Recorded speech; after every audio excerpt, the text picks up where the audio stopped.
Teacher Cassie, Kerry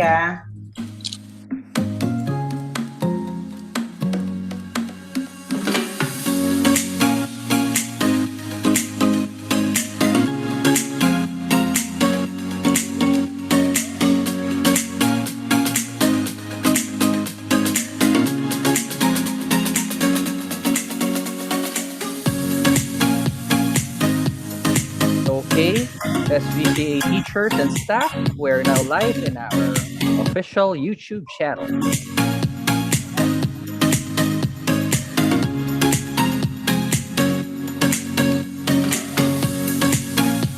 Okay, teachers, I will start admitting.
Ay, ang ugali mo ah!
Good afternoon, parents and teachers. Let's bow down our heads and feel the presence of the Lord. In the name of the Father, the Son, the Holy Spirit.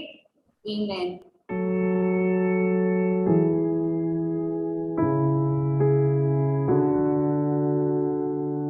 Dear Father, offer everything and thank you for everyone gathered here today. We ask you for your blessing and guidance, that activities that put this undertaking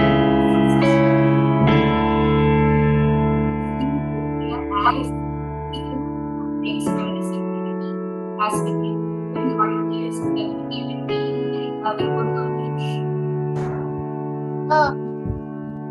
Open our minds for us to think wisely, as in understanding, cooperation, and peace in fulfilling our responsibilities.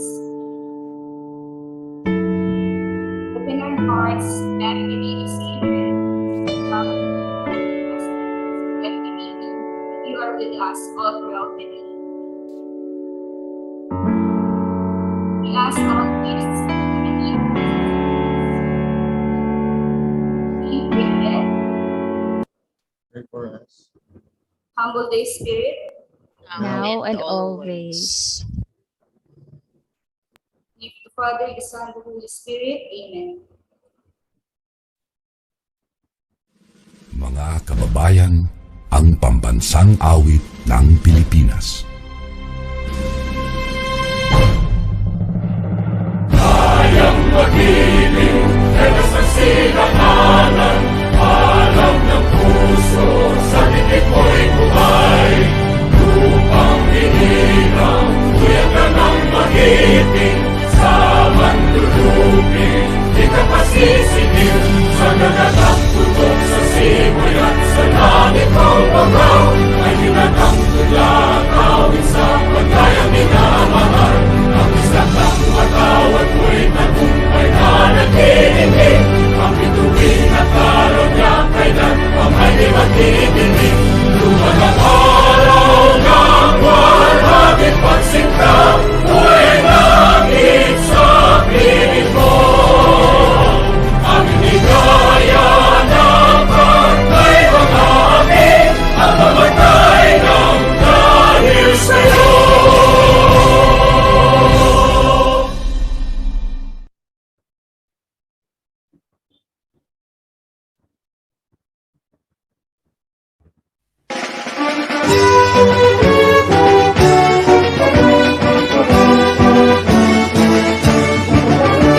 Munting lupa ang bayang kong mahal, dakilang bayang makasaysayan. Sa piling ay tabis mabuhay, kasama ng mga kababayan. Munting lupa, munting lupa, lupang inumagyan. Ang layunin, ang dakila sa paglikod sa munting lupa.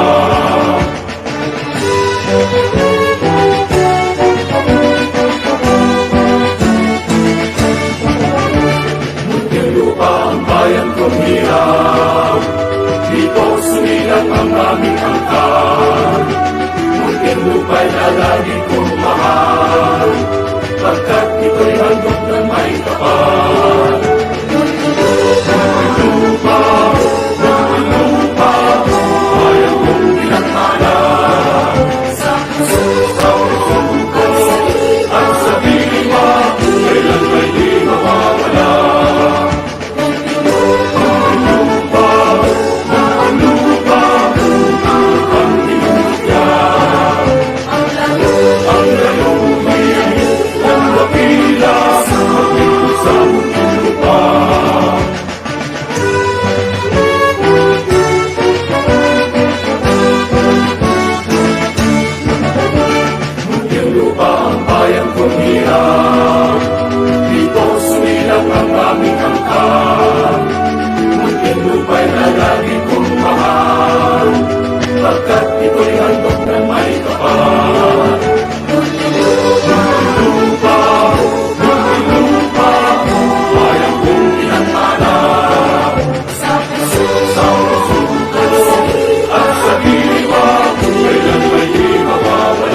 Good afternoon, one and all. A pleasant afternoon to you, Bernadicians, and our dear parents. I am teacher Karine from the primary department. And I am teacher Alfred from the junior high school department. Welcome to the Basic Education Department's virtual parent orientation. Every year, here in St. Bernadette College of Alabang, we take the opportunity to orient our students as well as their parents with all the information significant to the school, as well as relevant procedures in line with the learner's official admission in school. Tama ka dyan, Teacher Karin. Gaya nga po ng aming nailahad sa ating Learning Continuity Plan, learning shall continue in St. Bernadette College of Alabang.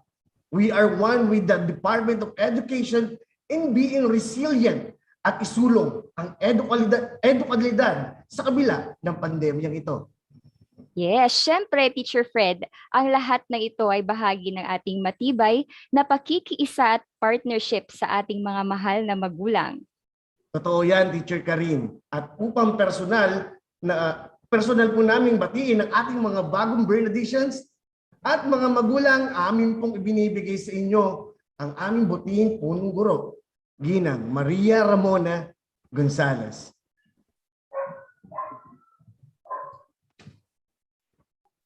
Thank you, Mr. Esconia and Ms. Mansanade. Good afternoon, everyone. To our dear members of the Board of Trustees who are listening today, to the members of the faculty, of course, our guest parents and guardians, a pleasant day. Kumusta po kayo? Salamat po sa pagbibigay ng panahon sa amin.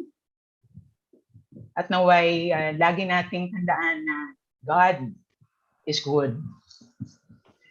We are very delighted to have all of you parents, guardians, and of course to our new Bernadicians, and those of you who are continuing with us on to another school year. Welcome to your virtual orientation. Welcome to school. Isang mahigpit na yakap. In less than a week, we shall be opening another unpredictable yet exciting school year. Parang kailan lang, di ba, Bernadicians? We were just anxious to start school year 2020 to 2021. And now, we are just days away from a new one. Now, here's the thing. COVID-19, whether Delta or Lambda, it is still spreading. And its end is still not yet seen. Di po ba? Vaccination is underway, but herd immunity is still far from happening. There are so many things that we cannot really see yet at this point. However, what we can all see, ladies and gentlemen, is that God finds ways. We can see that many of our students are willing to learn. Many of them on their laptops or desktops, still excited about technology. Some even with unstable internet, and some are worried if a cell phone would be enough for online learning. On the other hand, we also see that teachers are busy preparing, sometimes with sleepless nights, working on their PowerPoint presentations, and perhaps coping with their precious time of digital work on what should be done to teach in order to help our learners. And on top of that, you parents and guardians are partners to education. Continuously find ways to strengthen your hearts and become steadfast to whatever challenges that may face us.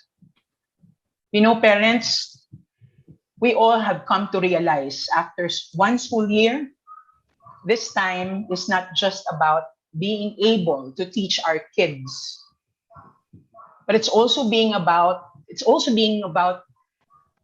having to do to let them find meaning out of a lesson. Whether that lesson is from a book, from a module, or perhaps by simply attending a synchronous class over Gmeet or Zoom. It is clear that things will never be the same again, since online distance learning is here to stay.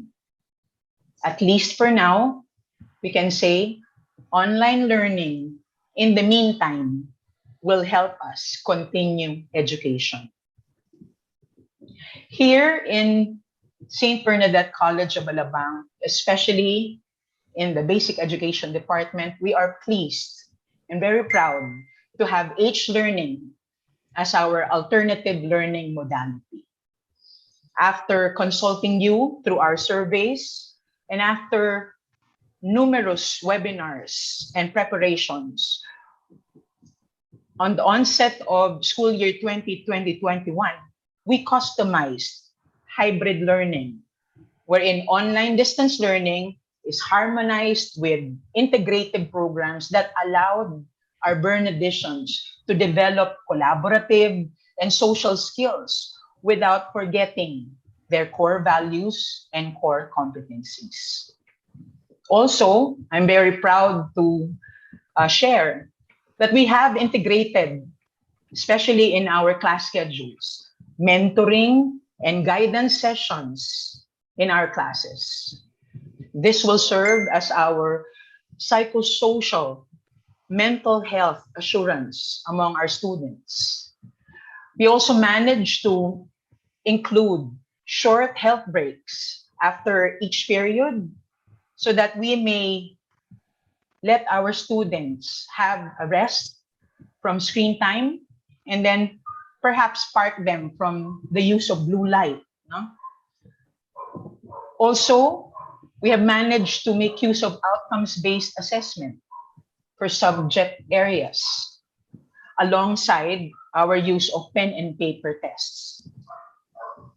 And proudly, we have managed to continue our spiritual and creative formation activities such as virtual First Friday Masses, grade level recollections, and even our monthly interest clubs. With this, parents, guardians, Bernadicians, masasabi ko na ang H-learning ang naging dahilan para tayo magtagumpay sa challenges ng pandemic year at napagtagumpayan natin sabay-sabay ang online distance learning. And for this, I would like to thank our hardworking and caring administrators, faculty, and staff who have made a huge difference to our students. Their commitment is outstanding and, needless to say, a great factor in our success. In the same way, I thank you, parents and guardians, for continuing to extend St. Bernadette College of Alabang the faith and trust that we truly need to continue providing rich and engaging, as well as well-rounded experiences for our kids, while knowing that education with your faith and trust is still the hope that our children need to go on.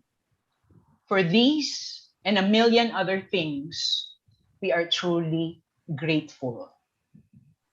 Please know, parents, that you and our team of educators, including myself, shall face this together once again as both home and school education providers.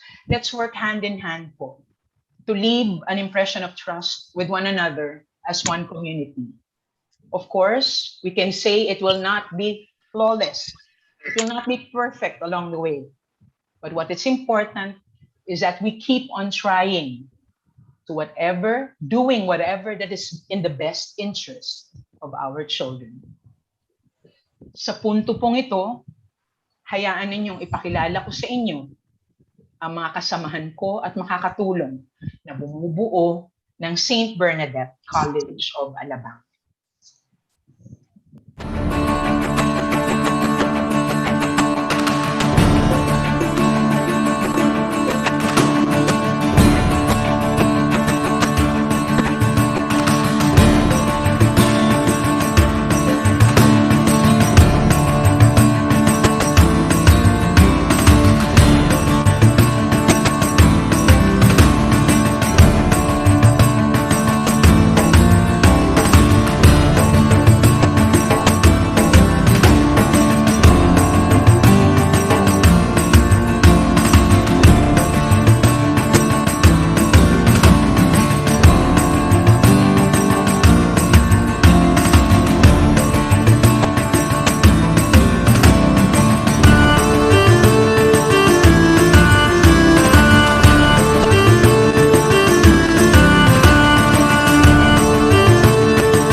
All right. Thank you very much, Mrs. Gonzalez.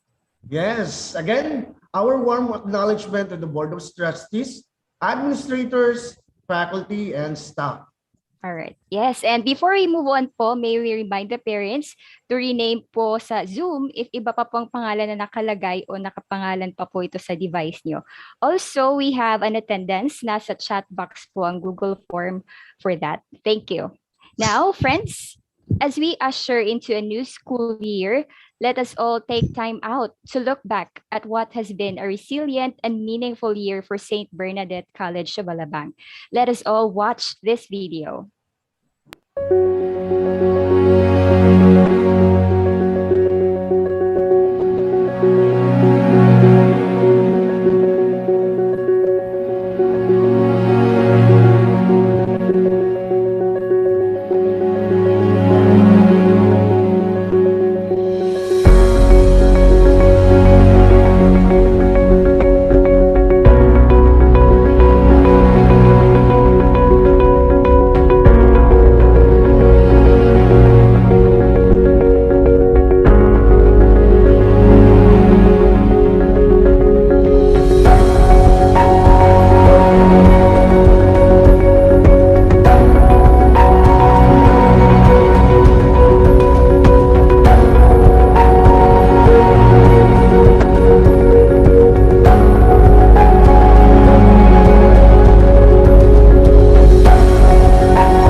Okay, so thank you for that movie slides. Nakita po natin na malaki ang naging ambag ng pagtutulungan ng mga guro at magulang sa ating paaralan upang makamit ang pagpapatuloy ng edukasyon sa kabila ng health crisis.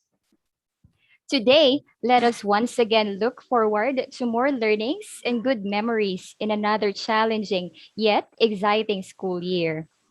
Let us start our orientation by saying that every Bernadician should know more our educational institution through our philosophy, vision, and mission, as well as our core values and competencies. To share this with us is our legendary preschool teacher, Mrs. Jocelyn P. Montilla.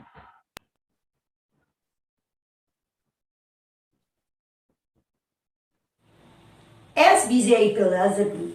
St. Bernadette College of Palaban believes that education is a preparation for life. It provides rich experiences that will develop knowledge, skills, and values necessary for becoming morally upright and empowered Filipino citizen. SBCA vision.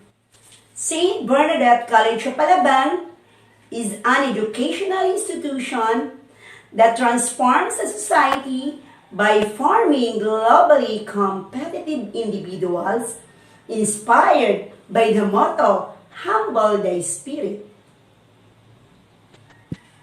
SBCA mission, we are committed to the integral formation of our students in achieving their full potential as empowered members of the society. Core values of SBCA are: we have respect, responsibility, service to humanity, and love for God.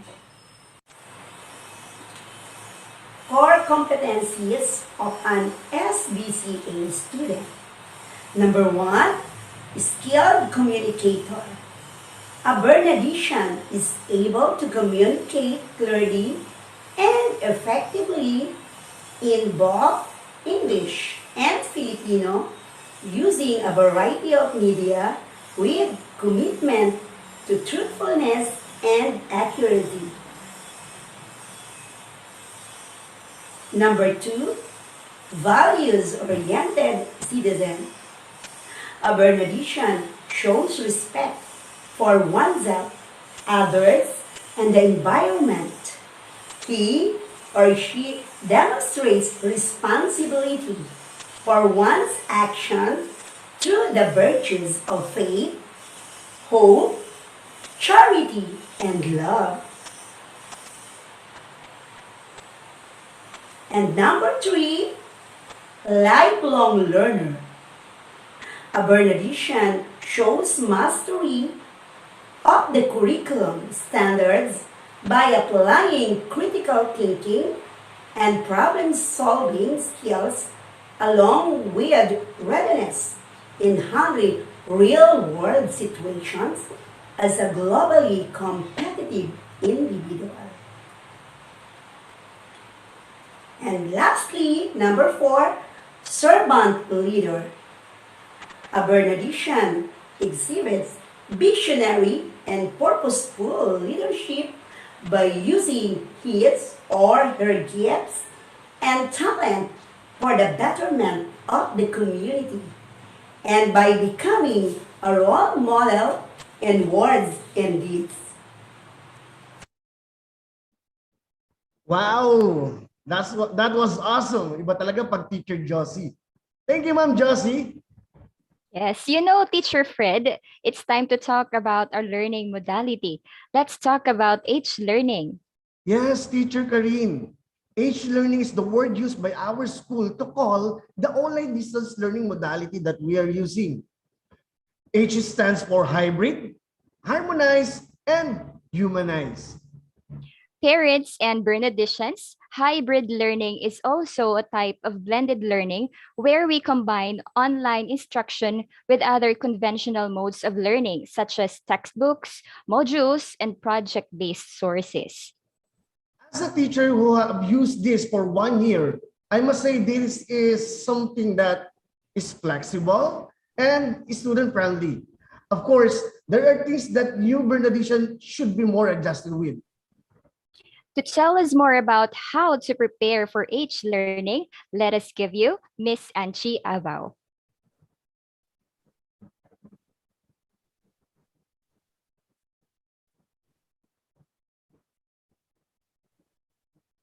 Hi kids, I am Teacher Angie from the Primary Department. I will show you the learning tools that we are going to use for school year 2021-2022. First, for online with internet connection, we will use some electronic gadgets such as desktop or laptop computers and tablets or cell phones. For us to get access with our learning tools, especially to our apps that we will use, we need to have our Gmail account. You will use our Gmail account assigned to you by your name, pairing the school domain account. So remember Bernadicians. For kinder up to grade 6, Gmail accounts should be controlled by your parents or your guardians. Next, for our online apps, we will use Seesaw, Google Classroom for kinder up to primary, and Google Classroom from grades 4 to grades 12. And we also have Kahoot, Zoom, and FB Messenger. H-learning will be more fun and exciting if we will remember the following: asynchronous and synchronous classes. Every Monday, Wednesday, and Friday are days for synchronous classes. This means our lessons are done live over video conferencing at Gmail. Your teachers are with you and active in the delivery of instruction, so you are also expected to participate and interact in real time. Of course, don't forget your online classroom rules. Every Tuesday and Thursdays are days for your asynchronous classes. These are the days when you need to work on your lessons through worksheets or digital modules. They can all be accessed or found in your grade level Google Classroom. Even if there are no live Gmail session, you can count on your teachers to be on live standby to answer your questions or assist you in your posted asynchronous lesson. Use the TTH asynchronous class schedule to follow a more organized pacing and studying on your own. Remember, it's good to be an independent learner. What are learning modules and how can a learner do them? Learning modules are lessons or worksheet activities prepared by your subject teachers and you must accomplish on a certain period of time. Teachers may give video lectures, word files, pictures, exercises, or even practice quizzes. Note, Bernadicians, that our modules are digital and are only accessed through our Google Classroom for kinder up to grade 10 and may also be accessed via Google Sites for grade 11 and grade 12. You are encouraged to work on with your learning modules only during asynchronous classes at your own pace. Make sure to follow your class schedule, though, so you can practice time management. Lastly, for the study materials, even in online learning, writing and organizing your ideas while you learn are very important. So keep in mind that a few school materials would help us learn more. Note that these materials may vary from grade level. Be sure to have them with you to maximize learning. Books, notebooks, pencils, and pens, and also bond paper. Next, for for clear communication and for students to focus. And to avoid distraction every synchronous classes, headset is a must.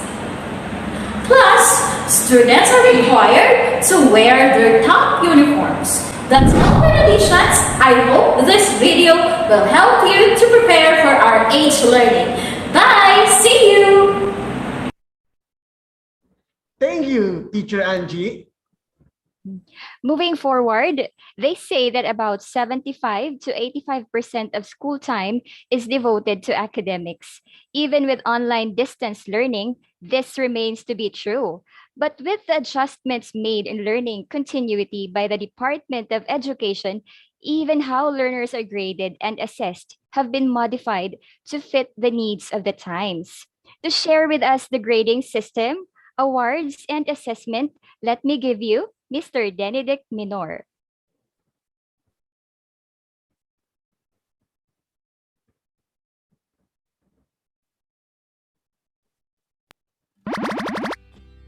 Hi, Bird Editions! This is Sir Dene from the Senior High School Department.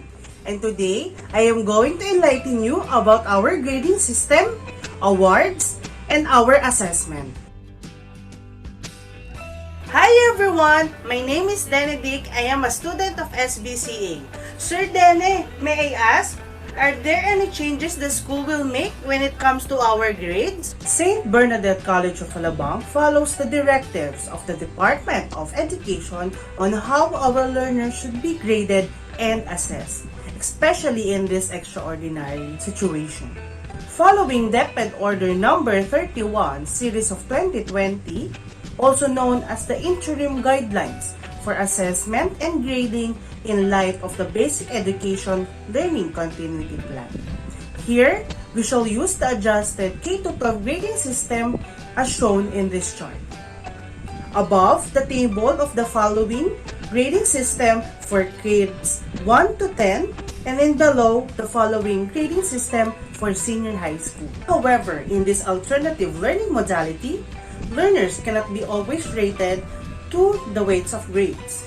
Instead, we rely on the performance and learning outputs that the students have been delivered, guided with the rubrics and guidelines by their teachers, which are all aligned to the DepEd's most essential learning competencies, or MELCs. And in rating students' performance tasks and projects, rest assured that we are using rubrics created by our competitive teachers to ensure that students' learning are assessed accurately and effectively.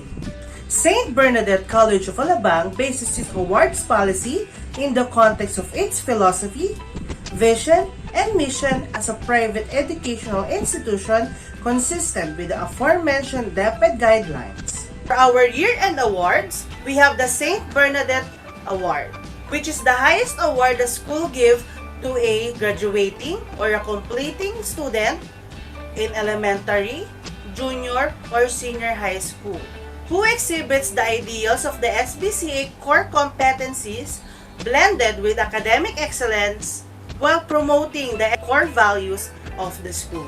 The Virtus Vivo Leadership Award is an institutional award that the school gives into a completing or a graduating student either from elementary, junior, or senior high school who have demonstrated outstanding leadership through their involvement and impact on their class, campus planning, and activities. At the same time, maintaining their commitment to the school's core values. And those learners who have represented or won any competition of outside of school will receive a special or representative award for the honor that they have brought to the school. The Persevering Student of the Year Award is given to a student which is exemplary showed perseverance on his or her studies throughout the year. For our quarterly awards, we are still implementing the Academic Excellence Award. These are given to the students who have attained the grade of 90 and above with no grade lower than 80 in all subject areas, provided that he or she must not have violated any existing school rules. The Academic Excellence Awards has 3 categories, shown by the table.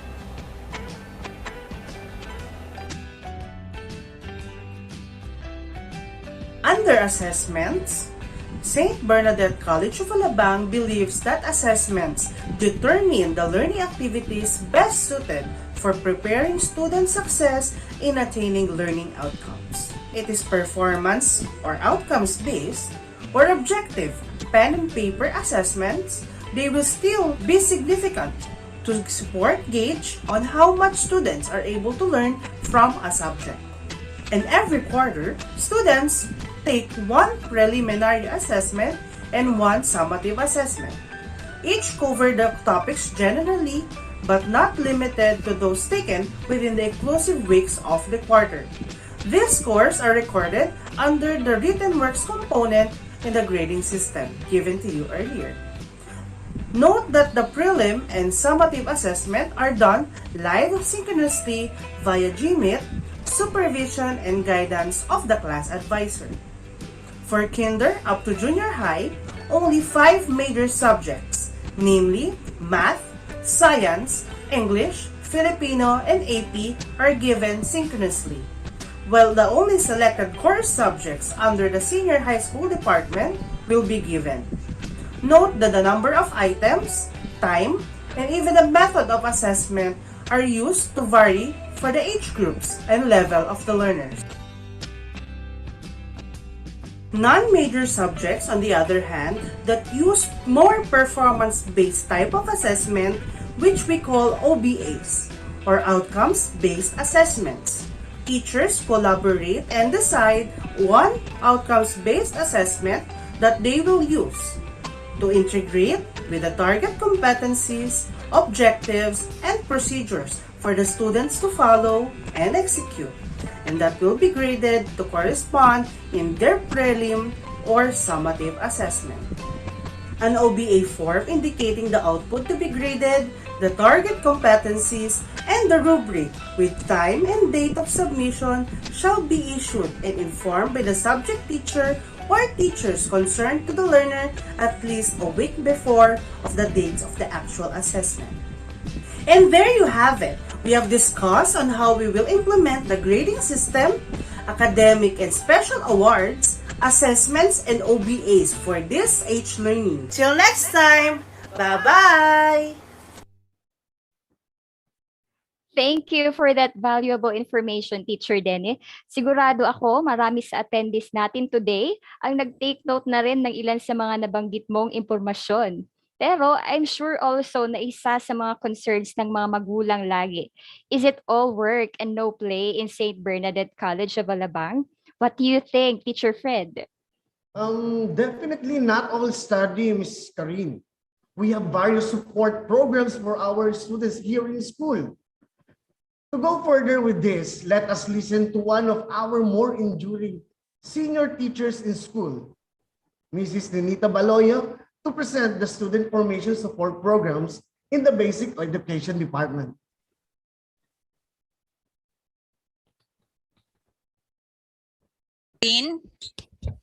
Hello everyone.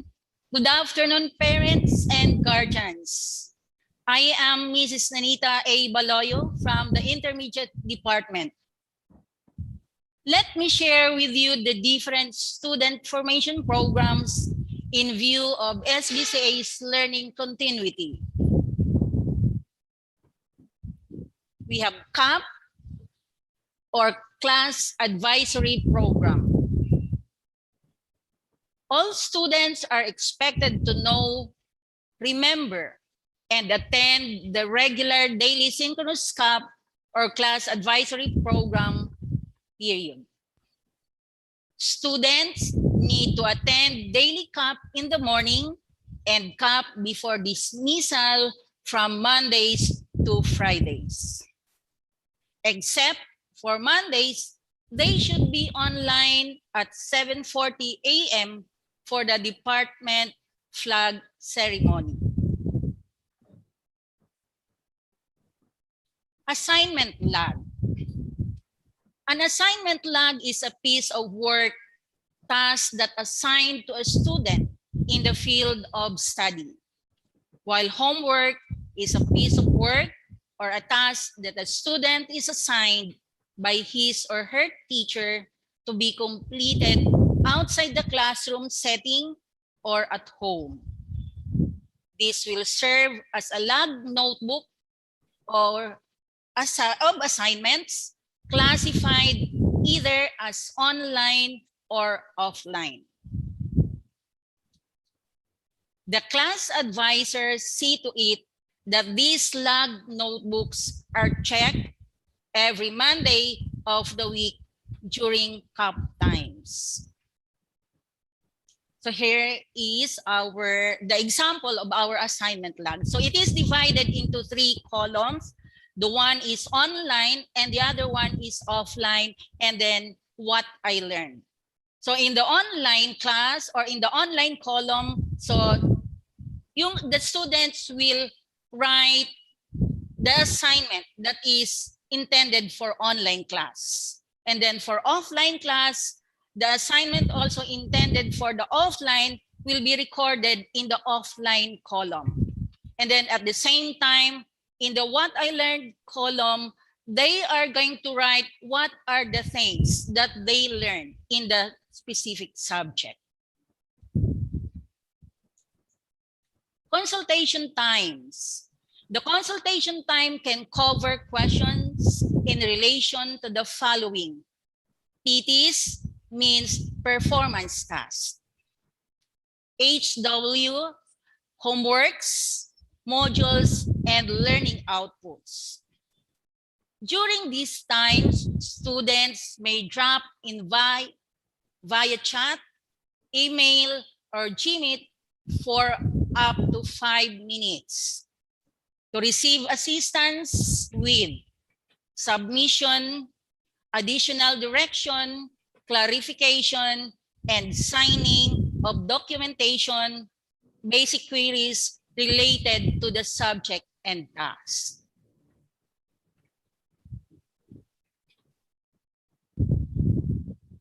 We have also the non-academic First Fridays, wherein spiritual formation and interest clubs are incorporated even in the online learning.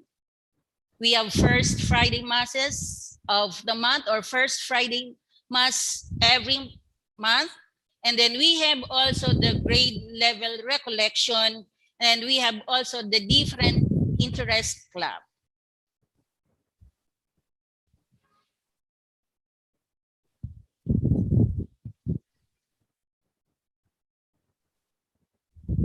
So during our Fridays, we have early dismissal. So every Friday, we have early dismissal wherein the students can go home earlier, no? Because it is conducted Fridays with early dismissal.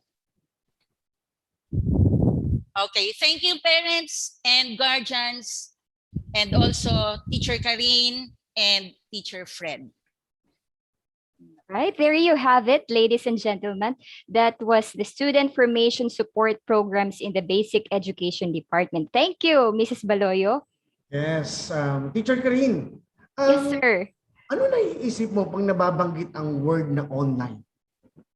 Syempre, sir, internet, digital age, social media. Yes, I agree. And since H-learning is also about online learning, one of the things that concerns our parents and learners is how to deal with the online schooling and even behavior. Correct. And to talk about honesty code and online citizenship and safety is our very energetic and trusted teacher. I'm talking about you, partner, Mr. Alfredo Esconia II. Okay, thank you, Teacher Karine. Yes, at this point, we're going to talk about the SBCA Academic Honesty Policy. Here we go. Accordingly, the following serve as an example of behaviors and that are considered honest behaviors for students enrolled at SBCA to be observed. First one, presenting your own original ideas and answers. Next, never take statements, paragraphs, written works or documents or even pictures or artworks as your own. If necessary, cite and or acknowledge, reference or other people's ideas and works. Mention their name or the site and source you got the information from. Next, doing and accomplishing worksheets, learning modules, assessments, or PTs without assistance from outside people and sources.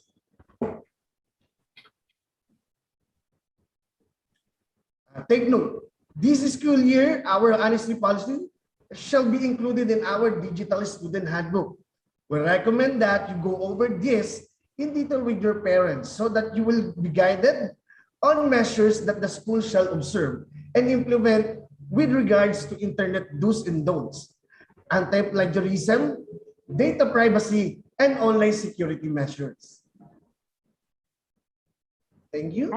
Maraming salamat, Teacher Fred. By the way, we would like to remind everyone that if you have questions po about our orientation, feel free to type them in the chat box and we will gladly answer them for you towards the end of the program. Now, dumako naman tayo, sir, sa isang napakahalagang bahagi ng ating orientation sa araw na ito.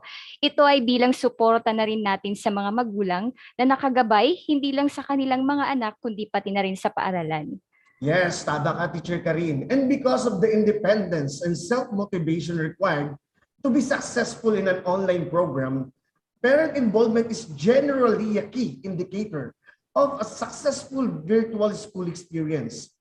Studies show that there is a direct positive correlation between parent involvement and student success. So let's watch this picture slide.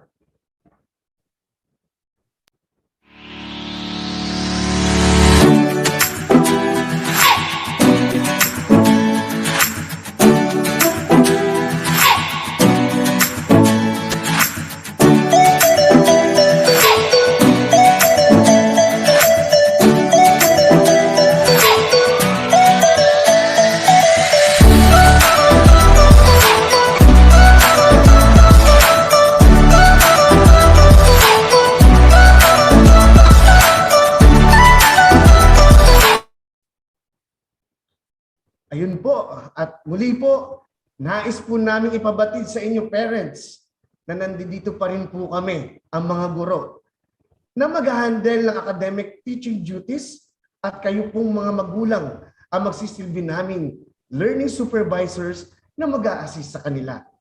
True. And to discuss this important role of our parents and guardians in online distance learning as well as mentoring, we give you our very supportive guidance counselor, Mrs. Annabel Pelayo. Okay, thank you, Teacher Karin and Teacher Alfred. Magandang hapon po sa lahat ng ating mga magulang, guardians, and especially to our dear students po. For this afternoon, we're going to have a short review or revisit our mentoring program, which is one of the major program of Guidance Office. And also, we will discuss the short topic about the role of parents during online learning system. So, teacher, slide please. Okay, to have our mission as regarding to mentoring, our mission is to guide the child holistically and to reach his or her full potential. And so, our vision is to create a happy child. So, ito po yung ating pinaka-main goal when it talks about mentoring. So, let us first define mentoring. So, a mentoring system is a one-on-one chat with trust and confidence, syempre. So it is a protective relationship and at the same time, a mutual relationship between the student and his or her mentee. Or mentor, mentor. So, sino ba si mentor? Si mentor ay siya yung tatay yung mag-guide sa bata, which is each one of our students will be assigned one teacher. So, si teacher po, siya po yung tatay yung mentor ng ating mga estudyante. Next slide, please. So, mentor is someone who can patiently assist with someone's growth and development in a given area. So, this assistance can come in the form of guidance, teaching, imparting of wisdom, and experience as well. So, in mentoring, teacher, next slide. So in mentoring, we are encompassed with core competencies. Number one, being a coach to give motivation, counselor, the one who listen and recommend as well. Teacher, yan, by sharing their knowledge and skills. Siyempre, being a mentor and being a teacher serve as a role model and lead by example, no? And champion means to develop a career. So, once we develop a good student, so parang super ano na yon, great achievement na for our school. Kasi syempre nakaka-create tayo ng isang batang hindi lang masaya, productive and marunong pa. Okay, teacher mo.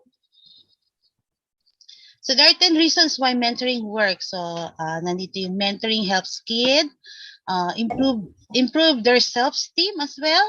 So si mentor can teach young people how to relate and communicate with others. So si mentor then can assist during career goals and take steps to realize them.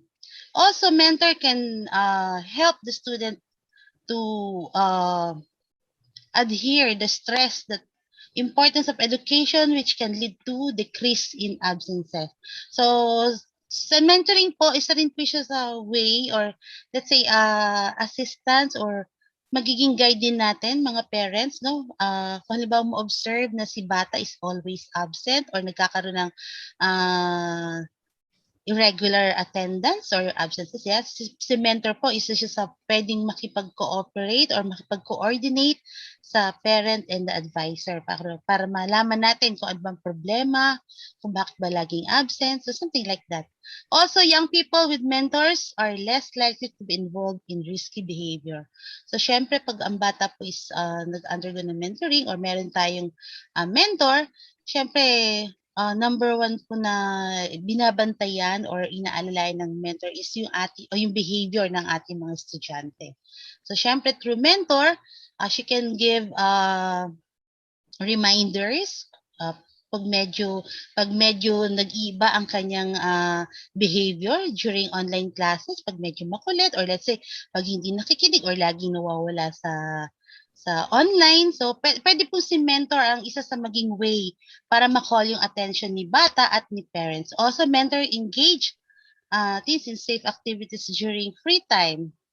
Mentor also serve as a role model. Yan, gaya pa na sinabi natin kanina, an advocate, friend, and advisor. So, si mentor also is someone who matters in young person life. So, minsan po, ito po sa totoo lang, may mga naging mentee po tayo na kahit tapos ng school year, may time pa rin na nakikipag-usap sila sa kanilang mentor. So, simple chat lang.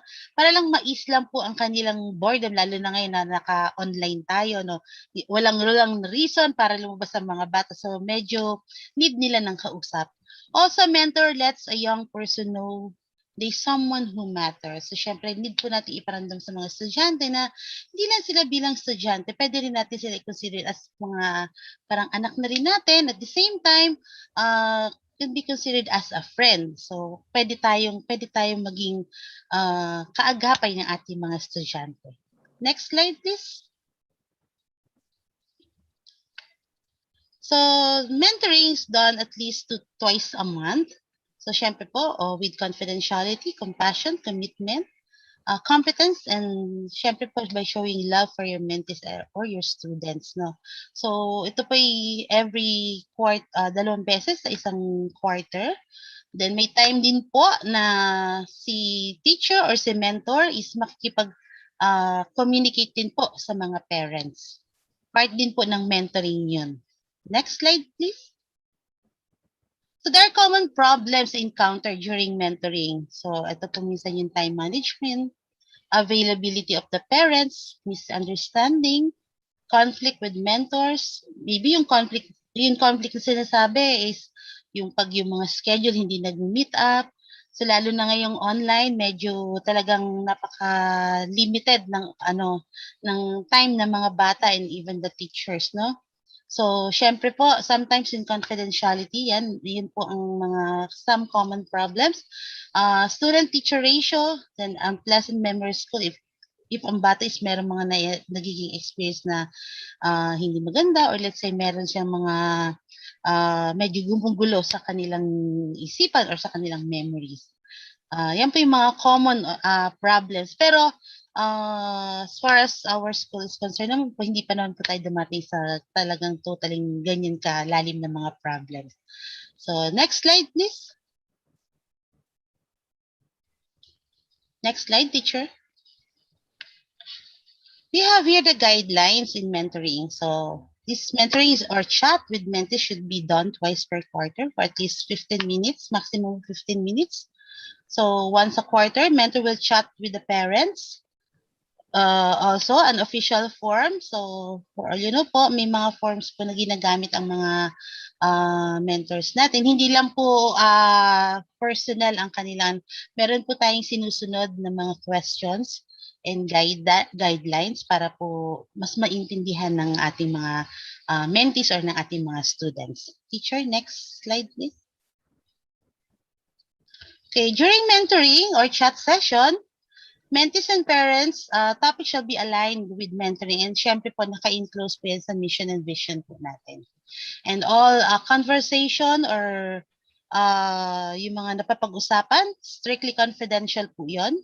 So hangga't maaari wala po tayong dapat ipag-alala kasi lahat po treat natin ng confidential. Siyempre, para na rin po sa kaiigit po ng mga ating mga estudyante.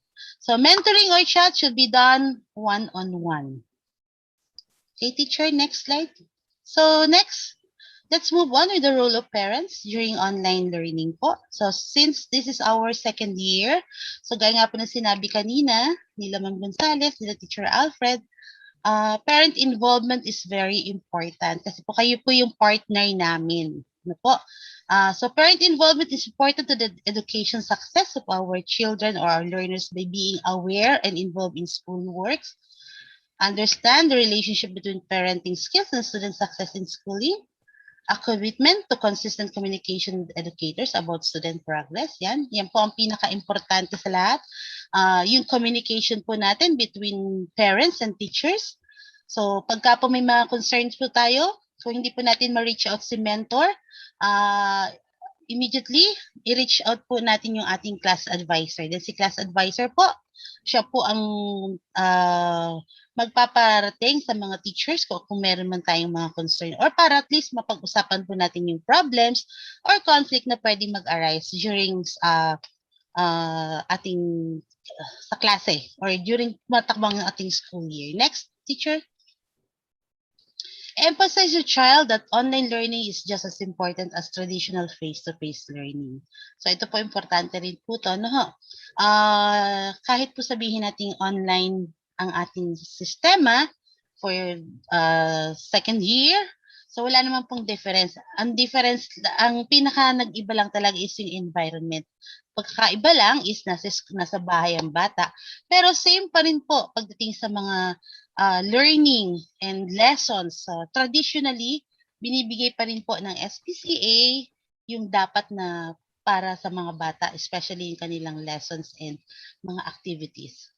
Okay, help your child establish and stick to a routine. So, we make sure na dapat pong i-practice natin sa mga anak natin. And, or let's say, sabihin natin, maging responsible sila sa lahat ng ginagawa nila and i-observe po nila yung pag-oras ng school time or during online or virtual classes. Dapat po nakafocus sila doon. Then there's a time for play. There's a time for sleeping or doing any usual things sa bahay. So yun po, lagi nating ipapa-remind sa ating mga anak po. Next po. Teacher, next. Create organized learning spaces. So, ito po, importante po ito sa isang estudyante. Alam naman po natin, or namin lahat na since last year meron na po tayo. Pero yun nga po, just continue po na magkaroon ng magandang space yung anak natin during their online class. As much as possible, wala pong disturbance po, walang distraction. So para at least fully concentrated po sila. Hangga't maaari, yung mga needs po nila, mga school supplies, books, notebooks, nandiyan na lang po sa kanilang tabi para there's no reason for them na tatayo or aalis sa harapan ng camera. So make sure po na well-organized. Also, separate school day and home life. So pag sinabi pong school day or school hours, make sure po na yung attention po ng mga anak natin is nakafocus lang po sila during class time. Pero after naman po ng class hours, so after nila magpahinga or mag-rest, so that's the time na kung meron silang dapat gawin or meron silang task na naka-assign sa kanila, that's the time lang po natin na dapat natin silang istorbohin or let's say utusan or let's say gawin nila yung mga dapat nila. Pero during class hours or school hours, hanggat maaari, doon lang po muna sila magfo-focus. Next, teacher. Okay, check in with your child's advisor or subject teacher. So gaya nga po na sinabi ko, importante po sa lahat ang communication. Kasi through communication, lalo na po ngayon na ang bata is nasa bahay. So there's no chance na ma-meet namin sila personally. Hindi po namin sila totally nararamdaman kung ano ba talaga ang feelings nila for the day, kung ano ba yung kanilang gusto or ibig sabihin. Since kahit sabihin natin virtually nakikita namin, pero yung close, yung actual na scene, hindi namin sila. Kayo po ang kasama nila sa bahay. So, mas more po yung time yung sa kanila na ma-observe sila. So, once may ma-observe kayo or meron kayong mapansin na there's something sa bata or meron silang nahihirapan, don't hesitate po to communicate with their teachers or class advisors. Pwede po nilang i-reach out ang mga teachers through emails, text messages, or sa messenger po. So, yun po, ang mga teachers naman po natin is always there to guide and to respond sa mga needs nyo. But make sure din naman po, i-ano rin po natin yung hours ng ating mga inquiries. So, syempre, need din po ng ating mga teachers magbigay ng time for themselves. Pero, rest assured po, magre-response po ang mga teachers natin. Also, encourage our students or our children to be involved in physical activities or something exercise. So check your child regularly. So syempre po, hindi lang naman tayo need mag-focus lang sa kanilang studies. Syempre, lalo na po ngayong pandemic, kung tayo nga pong mga matatanda, medyo naiinip dahil hindi na natin nagagawa yung usual routine natin na pag weekend, lalabas tayo, mamamasyal together with our kids. So, ganoon din po yung mga bata. Mas lalo na po sila kasi they are not allowed to go out. So, at least kahit paano po, bigyan po natin sila ng something na pwede nilang pagkaabalahan pag wala silang mga pasok or activity. Okay, so teacher, next. I guess. So, hanggang dun lang po. So, I hope sa konting na-share namin is may ma-maintain natin yung ating communication, yung ating pagiging isa, yung ating pagiging partner. So, before I end my I want to call Mrs. Malu Camilla, our current president of Parent Council, to share something with you po. So thank you po and have a good day. Be safe po.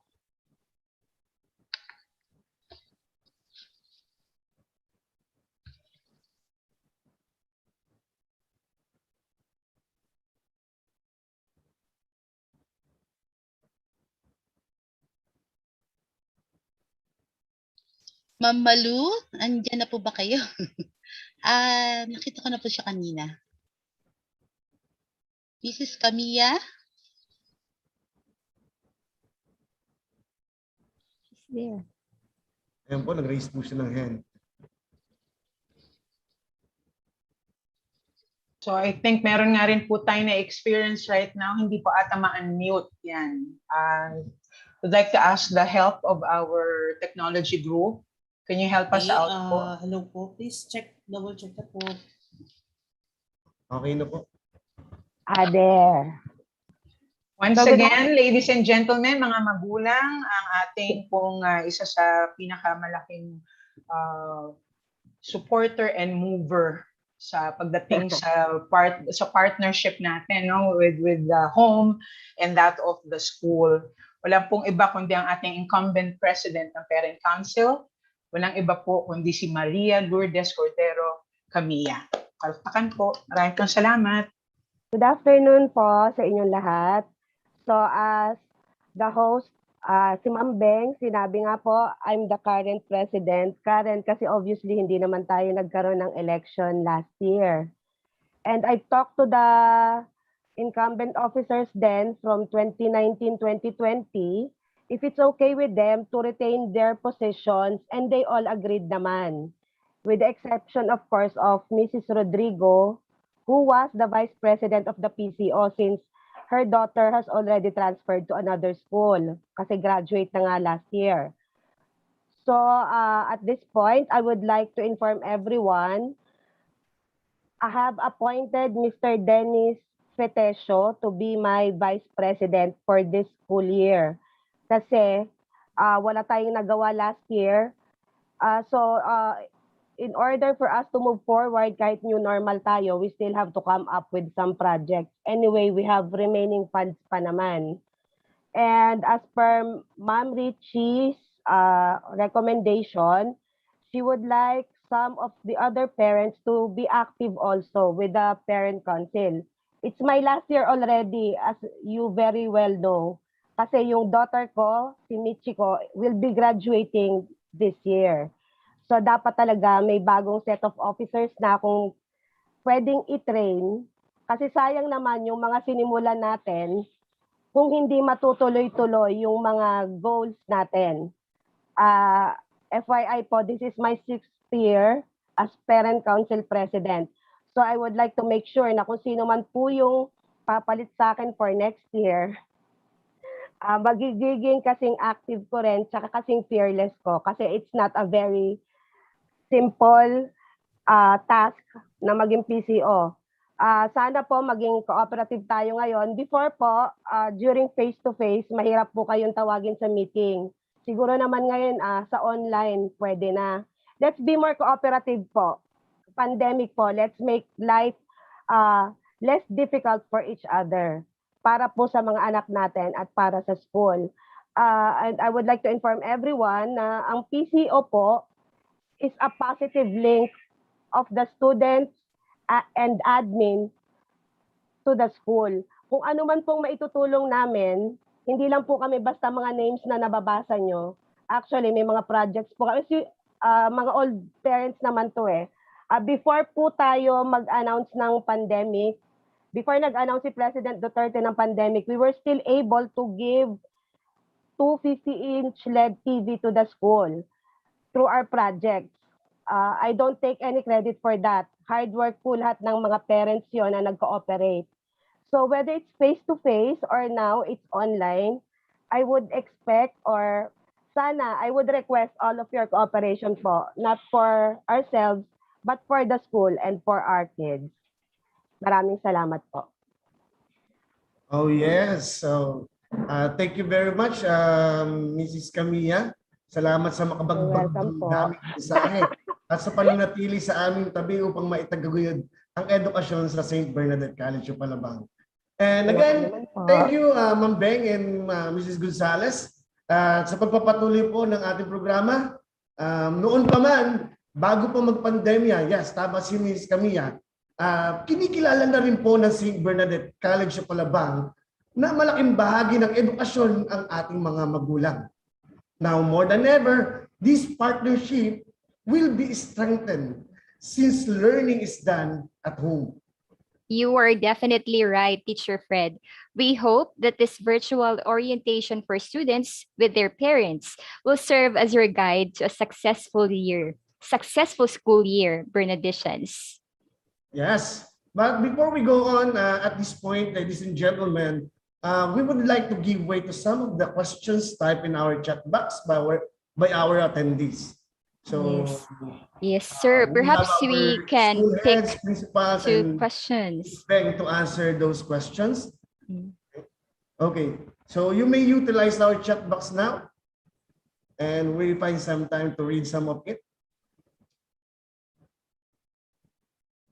Meron na ba, Miss Karin? I don't see any questions yet, sir. Ay, we have one here, sir. Ito po yung question niya. Kailan po kaya pwede makuha ang books? Thank you. Okay. Ang books po already available sa ating just drop by na lang po. Nagkaroon lang po tayo ng lockdown kaya medyo natigil po. Pero as far as I know po, available na po ang mga books. Mag-ask lang po kay Ate Tess or kay Miss Shika or kay Ate Luz. Kung sino po yung available sa school, i-entertain naman po nila kayo. Thank you so much, Ma'am Beng. And another question here, sir. We have another one. What time po ang kinder? So we happen to have two classes, one for pre-kinder 2, and the other one for kindergarten itself. So kindergarten normally starts at 8.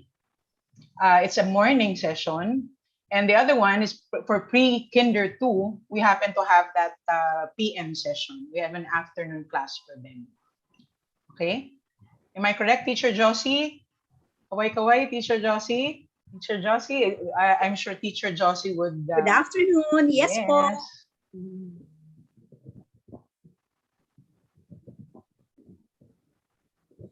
Okay. Thank you po. Ay, Gambit, hello. Yes. We have Mrs. Padua. Welcome. Okay, so meron pa po ba? May pahabol pa po ba? Okay, so I think last na po. Yes, since we don't have much time. One more. Okay, so we will entertain one more question po. Ma'am, regarding Ma'am sa Ben. office hours of picking up books, so available po ang office from Monday to Saturday, so 8 po to 4 p.m. Okay. Thank you so much po, Ma'am G and Ma'am Beng. If you have other questions po, we will be happy to answer them through our communication channels, especially through email po. Thank you once again for those questions, parents, and thank you for joining us today. So we weren't able to entertain all questions because we don't have much time na po. Thank you din po sa ating principal at guidance counselor for responding to the parents' questions. At this point, we would like to invite all of you parents and guardians to a very special talk entitled A Balanced Home, the Key to Remote Learning Success. Ayan po.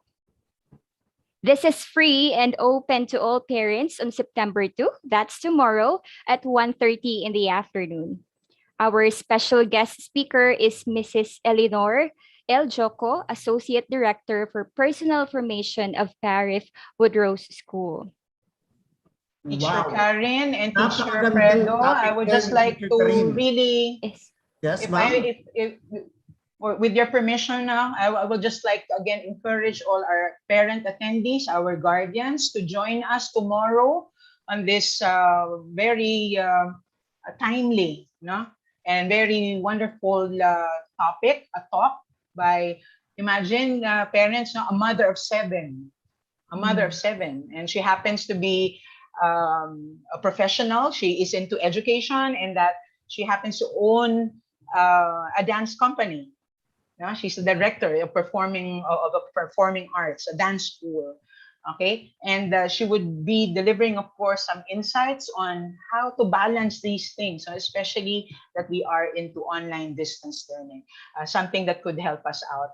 And please do click the link provided in our FB page for Teacher Karen, and that's the way that they could register so that we could safely get our attendees in one portal. Thank you very much.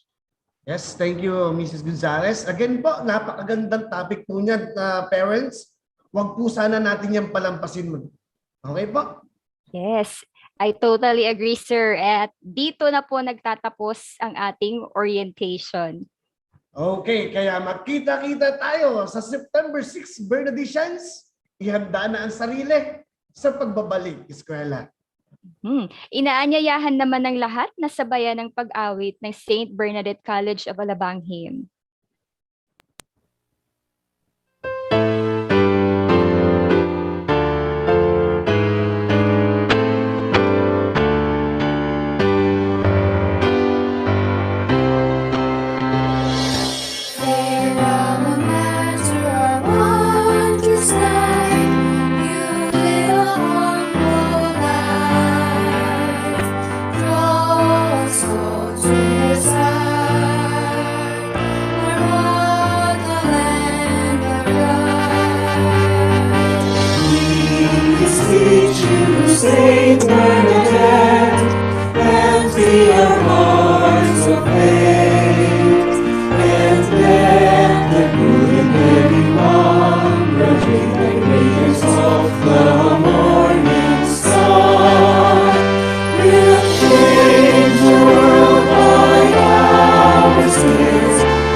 God bless everyone. Kita-kita tayo, Bernadician, sa September 6. Yes, bye-bye. Thank you po everyone for your time. Enjoy the rest of the day po.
Okay po. Finally! Congratulations po, teachers! Nairaos po natin ang dalawang orientation. Attendance po natin, full attendance po natin ay PM po.